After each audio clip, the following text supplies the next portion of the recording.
All right, so in this video we're going to be covering a lot. I think you'll enjoy this. I'm going to be teaching you how to create a Telegram bot to actually send commands to your PiPicoW and turn on and turn off an LED. So first things first, let's talk a little bit about Telegram bots. Telegram bots, anytime you use the word bot, it sounds fancy. In actuality, what it is, it's a special account that Telegram has where not just the person who has a telephone can read the messages. What they do is they give you a code. It's called an API key. And with that code, anybody who has that code, including your program running on your PiPicoW, can read the messages that are being sent to that bot.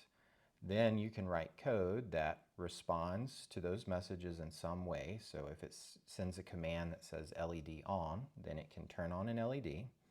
And then it can also send a message back to the user who sent the original message. In Telegram, every user has an ID. So it sends that ID whenever the message is sent. Your program's going to grab that ID, know that user's name, know their ID, and then it can send a message back. Now, one of the things you need to know is that a Telegram bot can only send a message to somebody who has first interacted with the bot. That is, until you first click the start button with the bot, that bot does not have permission to send you a message. So if you wanted to build something that sent messages to your friends would at least one time have to interact with your bot. Once they've done that, then your bot has permission to be sending them messages. So if you wanted to build something that has an infrared sensor and detects when somebody walks in your room and sends you a message, you can do that. It can send you a message any time of the day, as many times as it wants, no problem, as long as you first click that start button. All right, so just wanted to explain those things first. There's going to be a lot to this video. The video is going to be fairly long, and I'll break it down into sections. This first section is going to be on the bot, how we register a Telegram bot using a bot that Telegram has called the BotFather, how we use the API key, how we read the messages, how we send a message. And we're all going to do that through the browser first. Then we're going to move over to the PiPicoW and we're going to look at our code. I've got the code already written up. I'm going to show you how to connect your PiPicoW to your Wi-Fi in your house or wherever you are, or your phone. And then I'm going to show you how to get those messages in the same way that I showed you in the browser. And then I'm going to show you how to process those messages, that is, pay attention to what's actually being sent, and then have some if statements that says, if somebody said this, then do this. So similar to some of the ways we wrote our loops with the previous lesson. All right, so first things first, you can see here I've got Thonny pulled up and Telegram. And I've searched in the chats for a user called BotFather, and it's capital B and capital F, BotFather. Now this is a special bot that Telegram has that its whole job is managing you creating and managing your bots. So whenever you first pull it up for the first time, there's probably a blue start button. You'll click that blue start button and then it'll give you a list of all the commands that it can do. So we're going to click on New Bot because we want to create a new bot right now. And I'm going to call it Pico_engineering, ENG, and then capital B bot. And I'm going to delete this bot when I'm done, but just want to go ahead and get that pulled up. All right. And then I'm going to paste in my name again because I've got to give it a username. And the username has to end in bot. So that's the reason I chose the bot name. With that in the end as well. All right, so now it gives me my API token. Note that it says, use this token to access the HTTP API, and API is Application Programmable Interface. It's just a way for a program to interact with another program. And it says, keep your token secure, store it safely. It can be used by anyone to control your bot. So the fact that I've put this token in a video that's on YouTube is a terrible idea, because anybody with this token has the ability to read all of the messages that are being sent to this bot, and it can then send messages to any of those users itself. So this is going to be a problem with having this up. So whenever we're done, I will be deleting. I'll be deleting this this bot, so that won't be an issue. All right, so I'm going to click on my API code, and it's copied it to my clipboard. And then I'm going to jump into Thonny here, and I've got an old API code for an old bot that I had. I'm just going to paste the new API code in there. All right, so you can see I've got some code over here. First things first, though, at the very top, I have a web address that we're going to be using. The way we can interact with our bot to test things out, just so you can see how this works, is with this URL. So it's https://api.telegram.org/bot. So I'm going to go ahead and copy that, and I'm going to jump over into my browser here. And in my browser window, we're going to be sending, just requesting a URL. So the same way, this is called a GET request. Your browser is doing GET requests to servers. It's saying, get me this URL end path and endpoint. And then the server is responding back. It's sending text, hypertext markup language, HTML, that then your browser is laying out on the screen to display the page. So whenever we use this endpoint, it's going to return back with something like OK, true, and then result. And inside of these brackets right here are going to be all of the information about the message that was sent. So we're going to have api.telegram.org bot, and then we put our API key in right here. So I'm going to, outside of what you can see right now, just grab that API code, API key, come back here, paste it right after the word bot, and I realize that's a little hard for you to see, but I can't make that much bigger. All right, and then we've got slash, and let me actually pull back up my Thonny window, and then it's slash get updates with a capital U updates, okay? So we've got get updates, and let me jump back into Safari. And then at the end, there's this offset, and I'm going to delete that for right now so you can see something. I'm going to hit enter, and it should pull up exactly what we saw before. And I'm going to zoom in on this text so it's easier for you to see. All right, so let's jump back over to Telegram. And you can see that it also sent me the link for my Pico Engineering bot. So I'm going to click on that link, and it's going to take me to my Pico Engineering bot. And you can see I haven't interacted with this bot the first time. So like I said before, we've got to click Start in order to start doing something with this bot. All right, so I've sent a start command to my bot. I'm going to go ahead and send my first message. Hello world. Because that's what we always do when we're starting programming. All right, so let's jump back over to my Safari window, and let's refresh that page. And we can see I have two messages. The first message is that start message. And you can see that you get my username, my first name, and you get my ID. And that's an important number that we're going to use here in just a bit, okay? Now, watch this. It sent me those messages, right? But if I refresh, it keeps sending me the same messages again. So if I write my code on my Pico W and I say, hey, go to this website and get these messages. And that's exactly what we're going to do with our code. We're going to give it this URL. We're going to say, go out there and read all the messages. Well, we don't want to keep processing the same messages over and over and over again. So that's where we saw that offset. And the code for it, or the way that you write it, is with a question mark. And then it is, let me check here.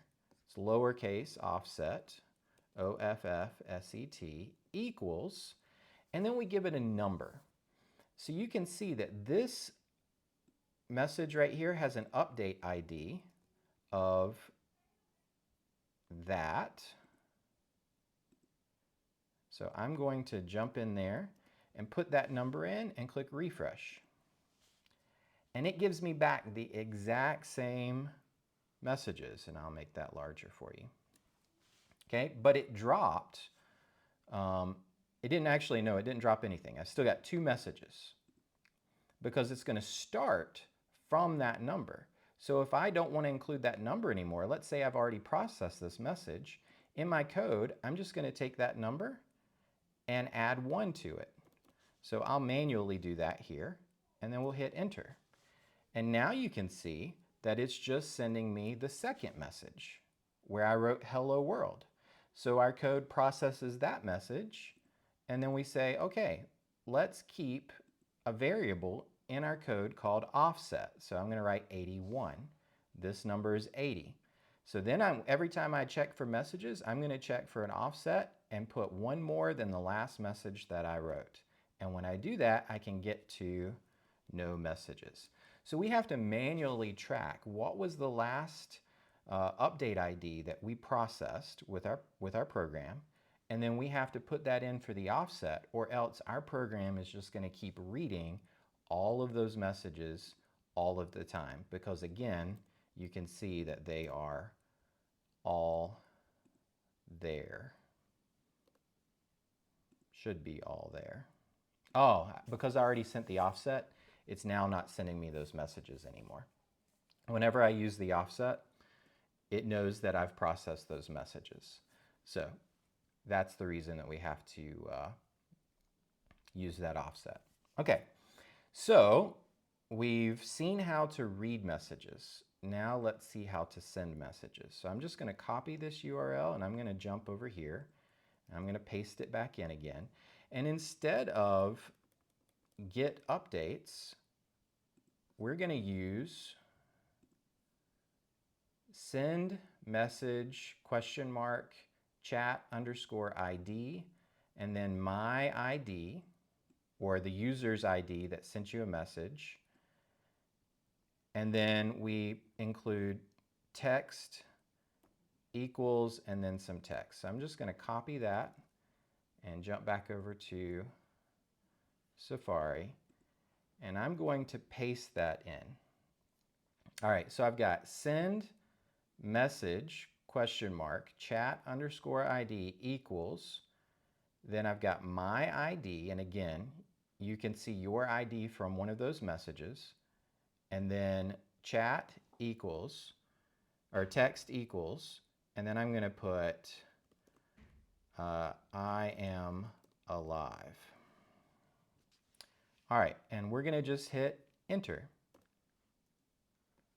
And it gives us back a response that says, okay, true result, message from, and this is the bot number, is a bot true, first name, and it's the name of the bot. It sends it a chat, and the chat has an ID, or the chat goes to me, that's my ID. It's got my name, and then it's got the date with the text, I am alive. So let's jump over to Telegram, and we can see here that the bot wrote back, I am alive. All right, so this is the basics of how a bot works. There is a web address that our program is going to be listening to get new messages. And then there is a URL, a web address, where we can put in an ID that we get from a message, for a chat ID for a user. And then we can put in the text. And it will send that text, because we're just sending it to a server somewhere with that URL, and it will send that text then to that user. Okay, so hope that makes sense. All right, so let's look at the code. Let's look at the code here that we are going to be using. So I'm going to copy and paste in code from this untitled.py, where I've got a bunch of things, and we're going to copy it over to the main.py. that is actually running on our Pico W. Now, you do need a Pico W for this because this has to connect to the internet, and the Pico W, the one with that shiny box right there on the end, is the only one that has a Wi-Fi chip. The Pico does not have wireless connectivity. All right, so the first thing you're gonna do is we're gonna get it connected to the internet. So we're gonna connect it to the Wi-Fi in your house. And the way we're gonna do this is we need two things. We need this import statement, import credentials, and import network. I'm just gonna copy and paste that in. And then we need this code right here. All right, so we need credentials, and the credentials are in a separate file. So you're gonna create a new file on your Pi Pico. Right now you can see that this is not in brackets, which means it's on my computer. That's because I already actually have my SSID and my password on my Pi Pico, but I don't want to display those in this video. So I'm just showing you the one that doesn't have my actual information. So you will create a credentials.py file on your Pico, and you will put in the SSID for the Wi-Fi network you want to connect to, and then you'll put in the password for that Wi-Fi network, and you'll save that file to the Pico. Then you'll have your main file, which is saying import credentials, and remember, it's importing everything that's in this file. So then we're bringing in a variable that's all caps, SSID, and a variable that's all caps, password. Then we can use that in the code here to actually connect to our Wi-Fi by doing credentials.ssid. Remember, we're importing. We could say from credentials import SSID and password, and then we wouldn't have to do the dot notation. Okay?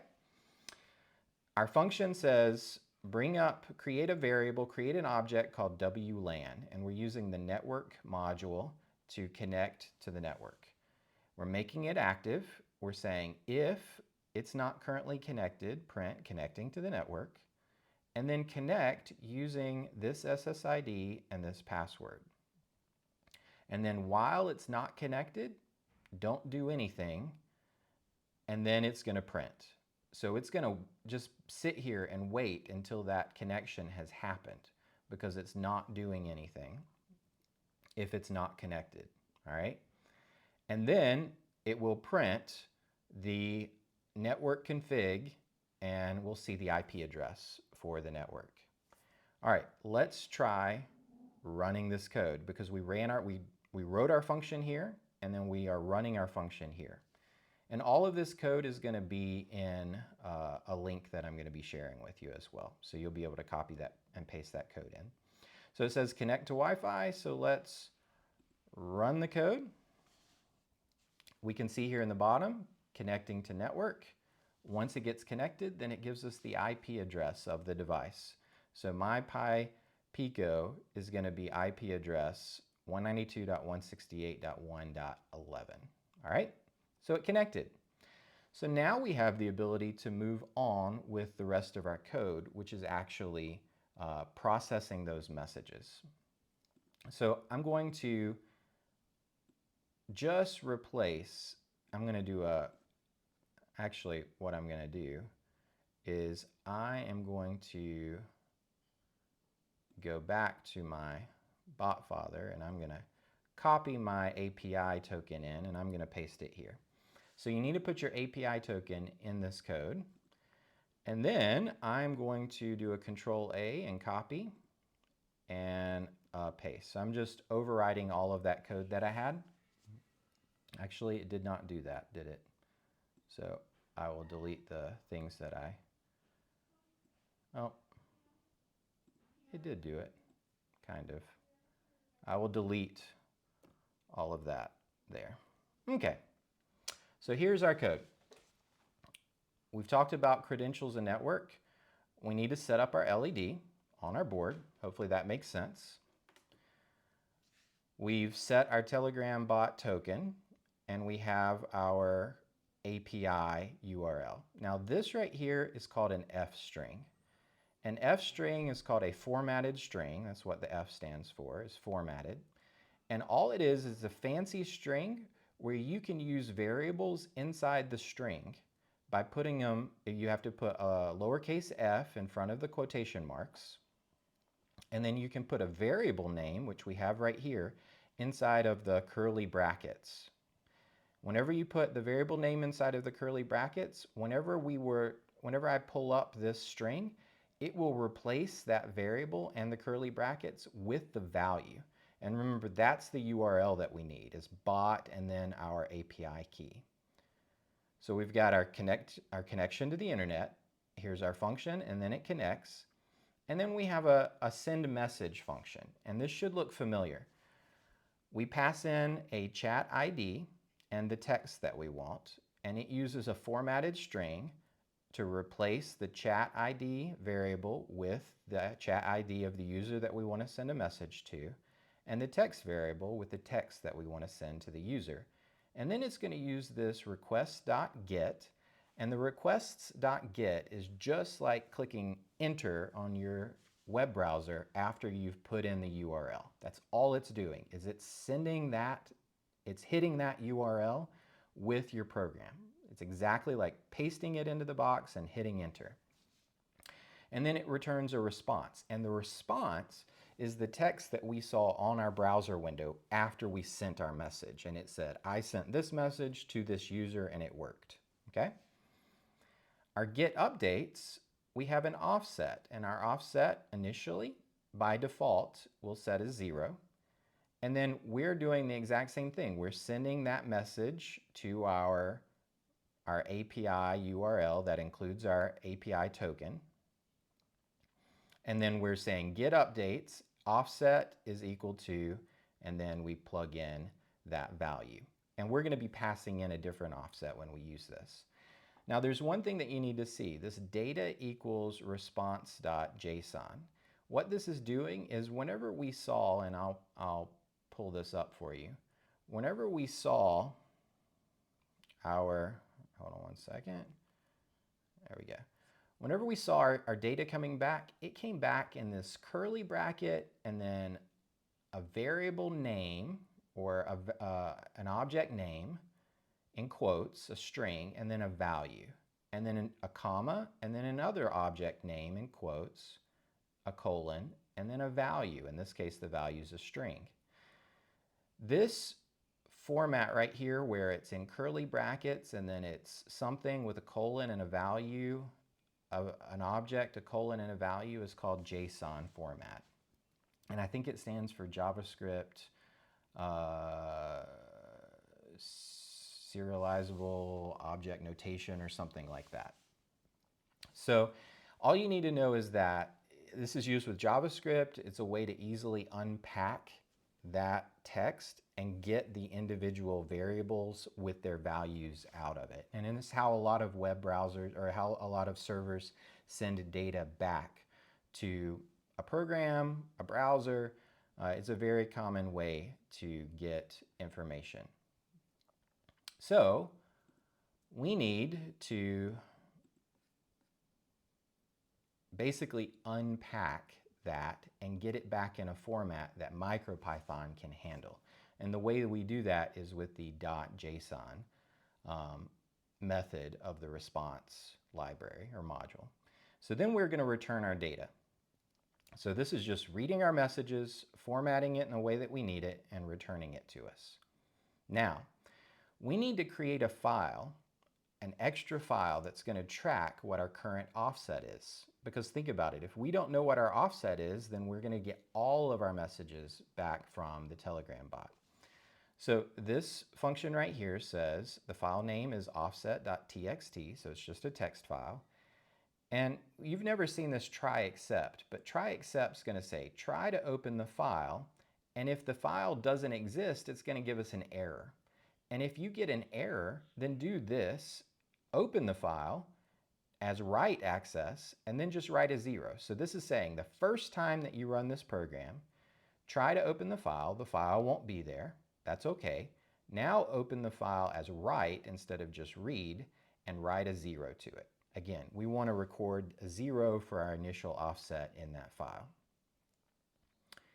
And then we have a function that's going to save our offset. Again, we pass in the file, we've got the file name in there. It's going to open the file and then write whatever we pass in as the new offset to that file, and it will overwrite the previous number. All right, we're getting towards the end here. We need to first get our offset by reading from our offset file. Our program runs the first time through, it writes a 0 in that file. Now it reads the value of that file, so now the variable offset is set to 0. Now we have our while true loop. Our while true loop, and I don't know what this is down here. We don't need that code. All right, our while true loop, first updates is equal to get updates with an offset plus 1. Remember how in our browser we had to add a 1 to it, and that's what made it work? So we just take our offset and we add 1 to it. So we get our updates. So 0 plus 1 is 1. It'll give us any number that's greater than 1. Now we know that number was really big, so the first time through it's going to give us all of the new messages, which is what we want. And then we say for each message, and you've not seen a for loop before, that's why I said this is a big step up in code. For each message in our updates that we got. So updates is going to give us back what is called a list. And it's going to have multiple objects all inside of brackets, so square brackets. So what this does is this iterates through each of those items that's in the updates. And it's going to grab the particular value for updates result. So if you look at your updates, one of those objects that's there is called result. So it's going to grab that updates result value, and it's actually going to be several values that come in to that message. One of those is going to be the chat ID, and there will be inside that message another object called message, and then it has inside of it another object called chat, and it has inside of it another object called ID. And these are kind of buried inside of each other and nested. And what we have to do is we have to grab that chat ID this way by saying, look inside of the message, look inside of the chat, and grab the ID. And that's what this is doing. We need that chat ID so that we can write them back and tell them that something has worked. So then we have text, and it's grabbing the text and just making it lowercase from the message. All right? And you'll see why we're doing this in a second. So now we have the text that just got sent for a single message in this for loop. So for message and updates. So this, we've got our first message that gets sent. We grabbed the text out of it, and now we can say if the text, and we use double equals here. Double equals means comparison. So I'm checking to see if the text starts with the word start. And if it does, then I'm going to send a message back to my user that says, welcome to the Telegram bot. That's all this does. If the message is equal to /LED on, all lowercase. Remember, anything that we sent, we made it lower. So even if the user sends an uppercase letter, it should make that lowercase so that hopefully it will still match this. And this is why we use .lower. So /LED on, now it's going to turn on our LED, and it's going to send a message back to the user that says LED turned on. Now, you've not seen an elif statement before. An elif statement says else, like if this is true, do this. Else, if this is true, do this. You could still do it with multiple if statements, and that would work fine. But typically you'll do if, else if, meaning that this wasn't true, so now it's going to check to see if this one's true, and then this will only do one thing. So else if, or elif, the text was LED off, it'll turn it off and send a message back. And then the thing that we have to see here at the end is that we need to save our offset. So we save our offset and we grab that message update ID and we pass that in as our new offset to our save offset function. And what it will do then is it will save that to our file, our text file, so that we've got a new offset for processing our messages. So, you know what? I see a problem with this code. I'm only reading my offset outside of my code. So I need to read my offset inside of my while true loop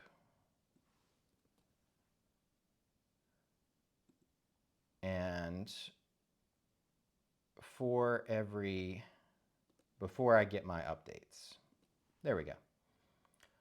So my loop is going to just keep running. So what it's going to do is it's going to read my offset, get the messages, process those messages, and then save my new offset to the file. Then it will come and it'll read that offset and it'll keep doing that over and over again. All right, our code should work now. So let's push our code to my PicoW. We can see down here, it's got an error. It says name message isn't defined on line 77. So for message in updates, message update. So let me check here real quick. All right, so all I did was indent the save offset so that it's only running when there is a message. So for message in updates. If there's not a message in updates, that is updates is empty, then it won't try to save the offset. So it'll save the offset every time it processes a message. So that will work just fine. There are other ways to do it, but for this will work just fine. All right, so let's run the code. It connects to the Wi-Fi. All right, and let's try sending the start message. So I'm going to do /start and hit enter. And then hopefully it should write back. And it did. Now it errored out on us. It has a traceback. Let me check out what the issue is with this.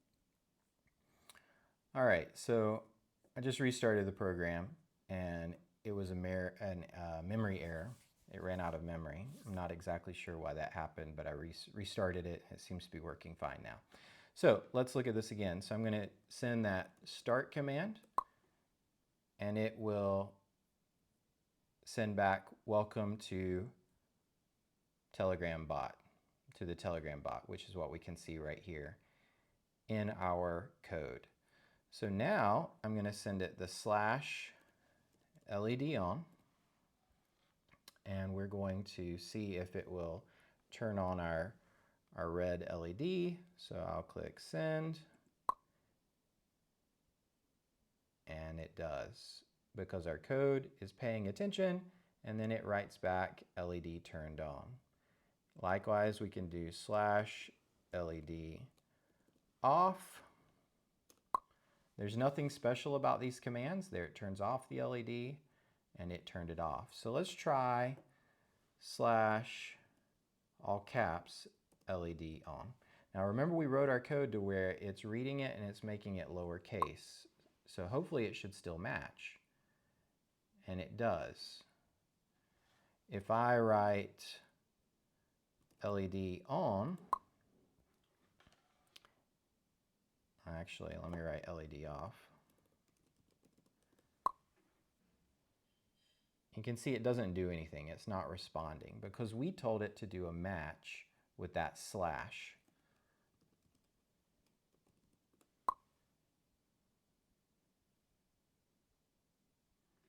And that still works. So LED on, turns on our LED, sends us back a message. LED off, it turns off our LED and sends us back a message. So I will be sharing this code with you. I'll put a link on the video as well to GitHub with this code, and you'll be able to just copy and paste it in. Remember, you're going to need the separate credentials.py file on your computer or on your PyPico W, and then your main.py with this code. And if you run into that error issue with memory, just reset it at the beginning. It may be how I've got my code structured with reading that offset the first time it writes that to that file. So I'm not completely sure. I'll dig into that. All right, so hopefully that gets you started with knowing how you can create a Telegram bot that can control a microcontroller. It's really not that complicated in what it's doing. It does take a lot more code to do that because we've got to track a lot more things. We've got to keep up with that offset file. We've got to read messages. We've got to send messages. We've got to do if statements. We've got to iterate through messages. In an update, we've got to convert things to JSON format, from JSON format into a dictionary basically. So there's a lot more to this. I don't expect for you to understand everything, but I do think that you can copy and paste this code and change it with what you know to start to do other things, such as make the LED blink or make the LED fade in and out. So there's lots of things you could do to get started. And obviously this is how we can go further with being able to develop more systems that are connected to the internet so that you can control them. All right, hopefully that will be a good start for you, and we'll see what we end up doing in the next video.